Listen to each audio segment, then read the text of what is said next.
Joining me now is Michael Kantrowitz. He's the Chief Investment Strategist at Cornerstone Macro.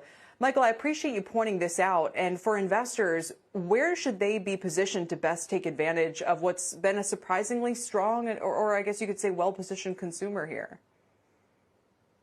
I think given the fact we've had a recovery now without rates backing up, without inflation rearing its ugly head, we can continue to see a lot of these consumer early cyclical stocks continue to outperform. And so anything from home builders in the housing sector to autos to other consumer durable areas, we think that that have already done really well. We think that'll continue as job employment continues to come back.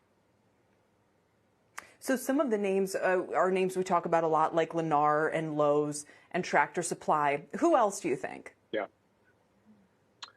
Well, so those are names that are ranked attractively in the consumer discretionary sector that fit our preference for a GARP approach today, so growth at a reasonable price.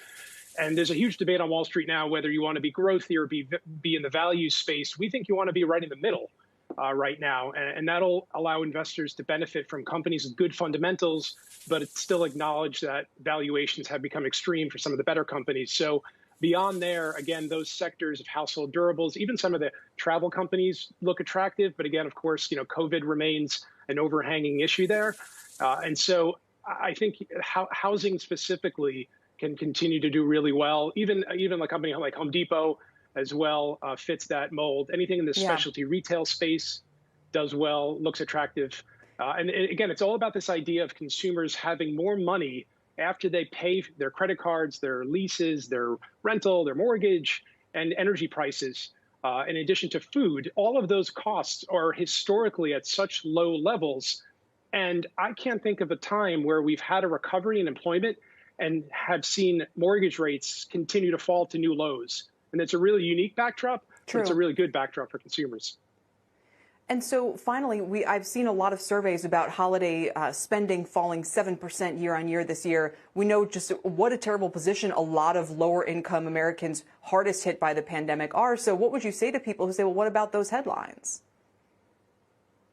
Yeah, there's absolutely still a lot of people unemployed, though we continue to see that gradually get better. Today, we saw unemployment claims fall below 800,000, which admittedly is still a high number, but it's going in the right direction.